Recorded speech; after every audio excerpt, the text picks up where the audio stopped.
Hello viewers, अपने channel chemistry and biology study classes में आपका स्वागत करते हैं।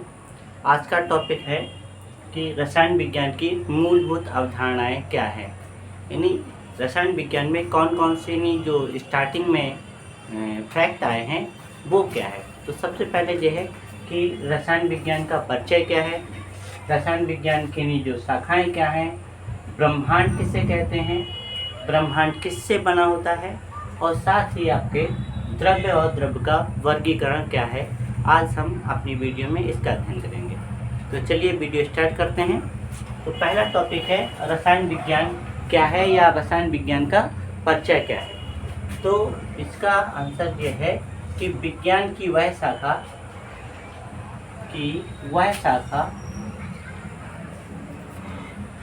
जिसके अंतर्गत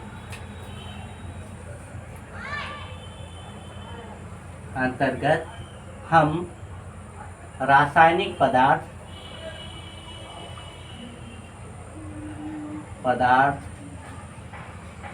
यौगिक मिश्रण आदि के संगठन, गुण तथा संरचना का अध्ययन करते हैं।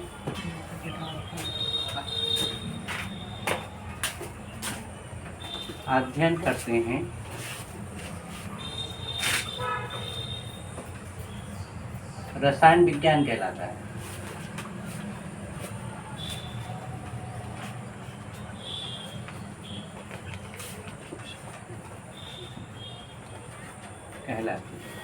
तो विज्ञान की जो भी आपकी रसायन विज्ञान की परिभाषा है या कोई सी भी विज्ञान की शाखाएं हैं, स्टार्टिंग विज्ञान से होती है। तो विज्ञान की वह शाखा जिसके अंतर्गत हम रासायनिक पदार्थ यौगिक मिश्रण आदि के संगठन, गुण और संरचना आदि का अध्ययन करते हैं, उसे हम रसायन विज्ञान कहते हैं। रसायन विज्ञान की जो शाखाएं सामान्य रूप से मुख्य शाखाएं हैं तीन हैं, जिसमें नंबर 1 है आपका कार्बनिक रसायन,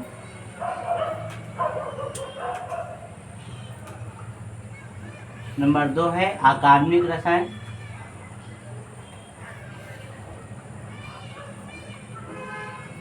और नंबर 3 है भौतिक रसायन।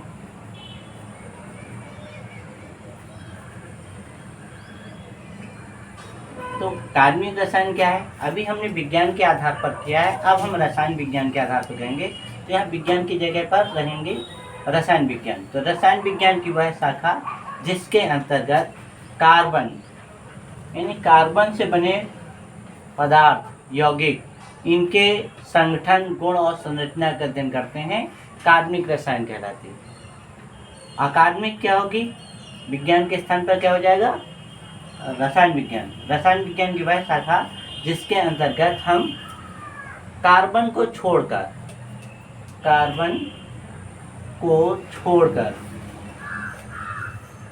अन्य तत्व हैं जैसे N है, S है, P है, O है, इस तरह के तत्वों से बने यौगिकों का अध्ययन करते हैं रसायन विज्ञान की। तो उसे आपका अकार्बनिक रसायन कहते हैं। नेक्स्ट है भौतिक रसायन। तो कार्बनिक और अकार्बनिक रसायन में बने पदार्थों का उपयोग है या उनसे जितने भी हमारे दैनिक जीवन में क्या प्रभाव पड़ रहा है, उस सब का अध्ययन हम भौतिक रसायन के अंतर्गत करते हैं। इसके अलावा अन्य शाखाएं में है आपका विश्लेषण रसायन।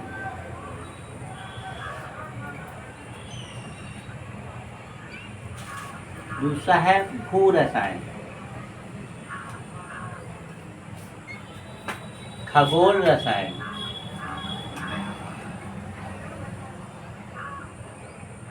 अंतरिक्ष रसायन,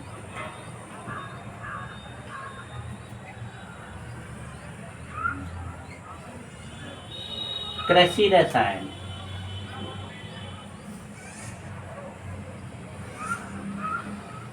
उद्योग रसायन,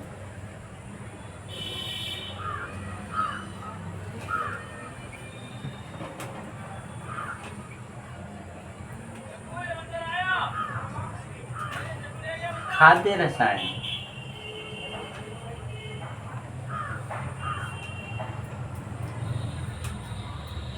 औषधि रसायन,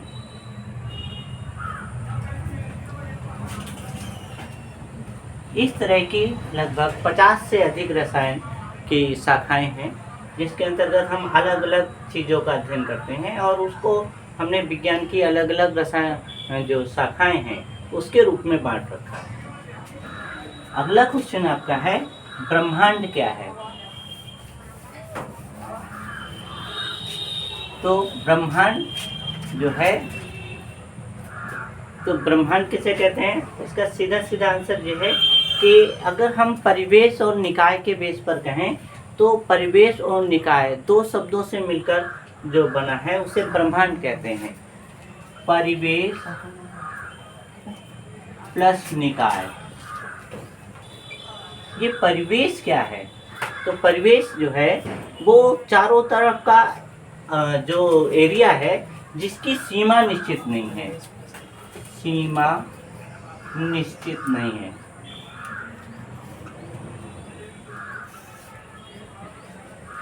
उसको कहते हैं परिवेश, और जिसकी सीमा निश्चित होती है उसे कहते हैं निकाय। इसे तंत्र भी कहते हैं। यानी कि आपका संसार का उतना भाग जिसकी सीमा निश्चित नहीं है उसे परिवेश कहेंगे, और पूरे संसार का वह भाग जिसका सीमा निश्चित है उसको कहते हैं तंत्र या निकाय। इन दोनों के मिलने से, परिवेश और निकाय के मिलने से ब्रह्मांड बनता है। इसको अगर हम दूसरे रूप में कहें कि आपका जो नक्षत्रशाला है, आपका सौर परिवार है, सौर मंडल है, इस तरह से अंतरिक्ष में पाए जाने वाले सारे की सारी घटनाएं जो हैं वो ब्रह्मांड के अंतर्गत ही सम्मिलित होती है। अर्थात ये कह सकते हैं कि ऊर्जा प्लस द्रव्यमान, ऊर्जा प्लस द्रव्य या द्रव्यमान, ऊर्जा तथा द्रव्य या द्रव्यमान से बनी चीजों को हम क्या कहते हैं? ब्रह्मांड। तो ये ऊर्जा क्या है? ऊर्जा एक अमूर्त रूप है। अमूर्त मतलब दिखाई न देने वाली चीजें हैं जो आपको उससे एहसास होती है। हमने खाना खाया, उससे जो ताकत मिली वो आपका ऊर्जा कहलाएगी। ये अमूर्त रूप है। और द्रव्य क्या है? द्रव्य मीन्स पदार्थ कहलाता है जिसका एक निश्चित रूप होता है। तो द्रव्य क्या है? द्रव्य एक पदार्थ है। पदार्थ यानी कि जितने भी आपके सब्सटेंस मिलते हैं उन सबको द्रव्य कहा जाता है। जैसे छोटे छोटे अणुओं से बने पदार्थों को क्या कहेंगे?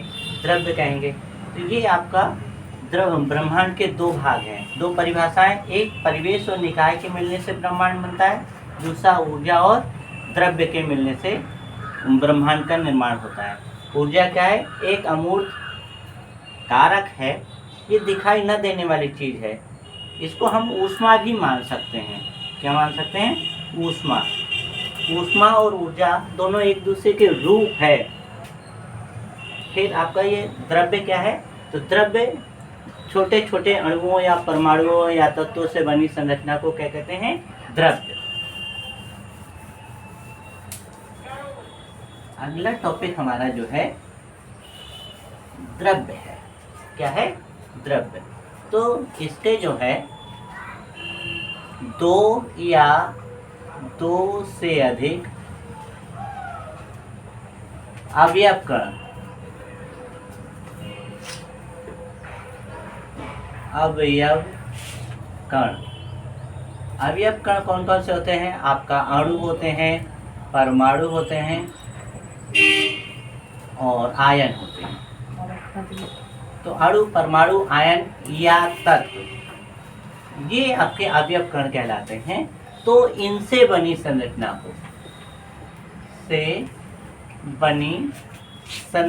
को द्रव्य कहते हैं। इसका और दूसरा रूप क्या हो सकता है कि वे सभी पदार्थ जो स्थान घेरते हैं, जिनमें भार होता है, जिनका आकार होता है, जिन्हें हम ज्ञानेंद्रियों द्वारा अनुभव करते हैं, वो सब के सब द्रव्य कहलाते हैं। द्रव्य के जो भाग होते हैं वो दो भाग होते हैं। एक आपका शुद्ध पदार्थ होता है, शुद्ध पदार्थ, और दूसरा होता है मिश्रण। शुद्ध पदार्थ यानी एक ही प्रकार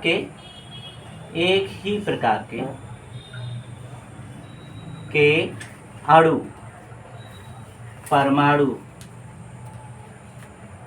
या तत्व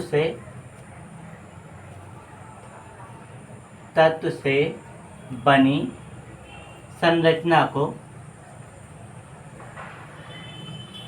शुद्ध पदार्थ कहते हैं। शुद्ध पदार्थ कहते हैं। तो ये आपके एक ही पदार्थ से बने होते हैं। ये दो प्रकार के होते हैं। सबसे पहला आता है तत्व और दूसरा आता है आपका यौगिक। तत्व और यौगिक। तो इसमें सीधे सीधे है कि एक ही प्रकार के अणु से बनी संरचना को तत्व कहते हैं। एक ही प्रकार से बने अणुओं से बनी संरचना को क्या कहते हैं? तत्व। ये तत्व तीन प्रकार के होते हैं। एक है आपका धातु, दूसरा है अधातु और तीसरा है उपधातु। तो तत्व क्या है? एक ही प्रकार के अणुओं के समूह को या परमाणुओं के समूह को क्या कहते हैं? तत्व। धातु। तो ये धातु क्या है? तो सीधी सीधी बात है कि आपका वे सभी शुद्ध पदार्थ या वे सभी तत्व जिनमें विशेष चमक होती है, तन्यता, प्रत्यास्था और आघात वर्धनीयता का गुण पाया जाता है, आपका धातु कहलाते हैं। अधातु क्या होते हैं? वे सभी शुद्ध पदार्थ या तत्व जिनमें चमक नहीं होती है, जिनमें तन्यता, प्रत्यास्था और आघात वर्धनीयता का गुण नहीं पाया जाता है या जिनके तार नहीं बनाए जा सकते हैं, वे सब अधातु कहलाते हैं। तीसरा है आपका मिश्र धातु, वो उपधातु। तो वे सभी पदार्थ या तत्व जो विशेष परिस्थिति में धातु जैसा व्यवहार करते हैं और सामान्य परिस्थितियों में अधातु जैसा व्यवहार करते हैं, वे कहलाते हैं आपका उपधातु। तो धातु में जैसे आपका सोना है, चांदी है, कॉपर है, इसमें आएगा। अधातु में कार्बन है, सल्फर है, फास्फोरस है। और उपधातु में आपका नहीं आएगा, जर्मेनियम है, गैलेनियम है, एंटीमनी है, बिस्मथ है, इस तरह से। फिर आपका है यौगिक। यौगिक ये जो तत्व है दो या दो से अधिक अणु है, निश्चित अनुपात में बने अणुओं से बनी संरचना को यौगिक कहते हैं। दो या दो से अधिक अणुओं से बनी, अणुओं की निश्चित अनुपात में बनी संरचना को यौगिक कहते हैं। यौगिकों के अणु सूत्र, संरचना सूत्र और जितने भी आपके गुणधर्म हैं वो सब निश्चित होते हैं। अब हमारा बचा है ये मिश्रण। यौगिक का ठीक उल्टा, दो या दो से अधिक तत्व या अणु के अनिश्चित अनुपात में मिलने से मिश्रण बनता है। यह है निश्चित अनुपात और यह है अनिश्चित अनुपात। अब मिश्रण दो प्रकार के होते हैं। नंबर 1 समांगी मिश्रण और नंबर 2 विषमांगी मिश्रण। तो समांगी मिश्रण क्या है? जब दो तरह के तत्व या अणु हैं और उनके बीच में एक दूसरे में घुलने मिलने के या उनके कणों के आकार एक जैसा हो तो उसे कहेंगे समांगी मिश्रण। जैसे दूध और पानी को हम मिला देते हैं तो आपस में घुल मिल जाते हैं, अलग अलग नहीं दिखाई देगा, वो आपका समांगी कहलाएगा। रेत और सीमेंट को मिला दें तो हम रेत और सीमेंट को अलग अलग नहीं कर सकते हैं क्योंकि उनकी कणों का आकार लगभग बराबर है, वो समांगी मिश्रण कहलाएगा। विषमांगी वो है जिनके कणों का आकार अलग अलग होता है, वो घुलते मिलते नहीं हैं। जैसे हमने नहीं पानी में रेत मिलाएंगे तो रेत के कण अलग दिखाई देंगे, पानी के कण अलग दिखाई देंगे, तो ये आपका विषमांगी मिश्रण कहलाएगा। आज की वीडियो में इतना ही। से नेक्स्ट वीडियो में धन्यवाद।